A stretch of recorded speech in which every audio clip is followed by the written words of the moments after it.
Hi అండి, Anitha model blogs. నేను ఈరోజు సర్వపిండి రొట్టె చేయబోతున్నాను. చూడండి, ఒక చిన్న గ్లాస్ బియ్యం పిండి తీసుకోవాలి. అందులో సాల్ట్, తగినంత సాల్ట్, కొంచెం కారం పొడి, జీలకర్ర,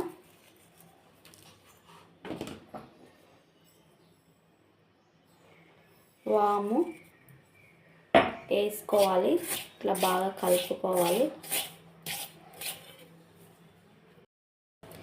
తర్వాత ఆనియన్ వేసుకోవాలి.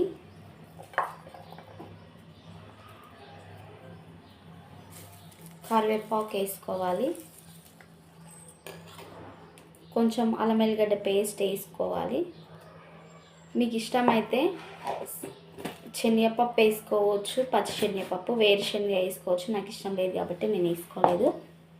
ఓకేనా, దీన్ని మంచిగా ఇట్లా కలుపుకోవాలి. కొంచెం ఆయిల్ వేసుకోవాలి.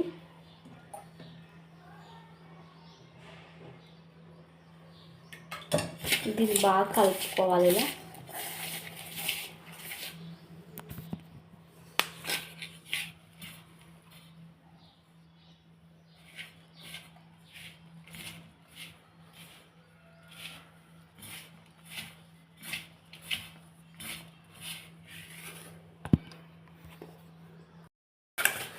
ఇలా ఇలాగా బాగా మంచిగా ముద్ద వేసుకోవాలి.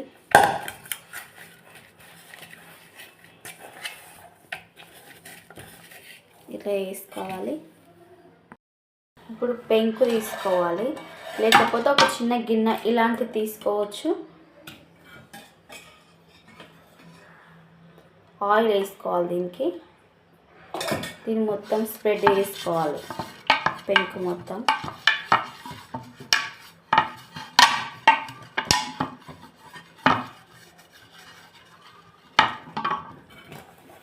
ఈ పిండి తీసుకోవాలి. ఈ పిండి దీనిపైన ఏం చేయాలో ఒత్తాలా.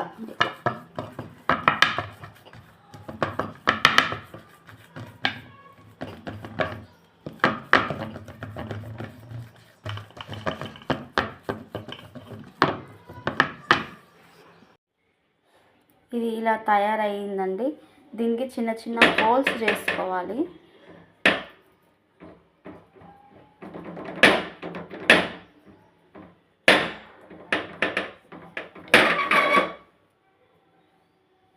హోల్స్ వేసుకొని దాంట్లో ఆయిల్, ఫస్ట్ గ్యాస్ వెలిగించాలి.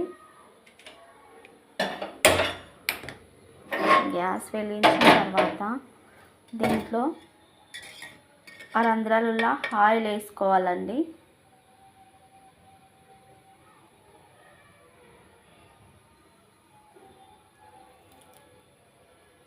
ఆయిల్ కొంచెం ఎక్కువనే పడుతుంది.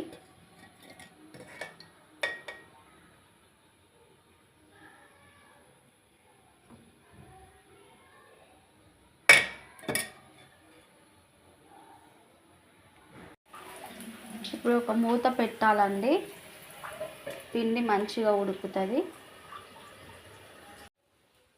ఇప్పుడు చూద్దామండి, ఉడికినట్టయితే అది తొందరగా లేచి వచ్చేస్తుంది. అయ్యిందండి. దాన్ని తిప్పేసుకోవాలి ఇలా.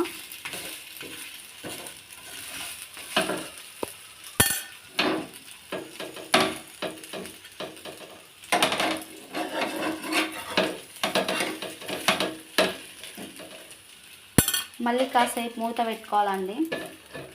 బయట అయితే ఒక పక్కనే కాలుస్తారు, మనం ఇంట్లో కాబట్టి రెండు పక్కల కాల్చుకోవాలి, బాగుంటుంది. ఇలాగైతే వచ్చిందండి, ఇలాగ వచ్చింది. టేస్ట్ చూసి మీకు చెప్తాను.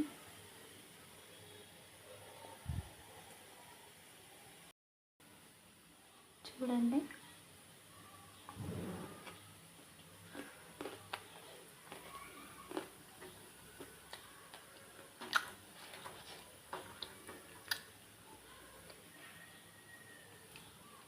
అన్నీ సరిపోయినాయండి, బాగుంది.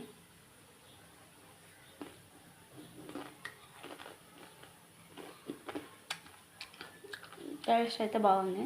మీరు ఒకసారి ట్రై చేయండి.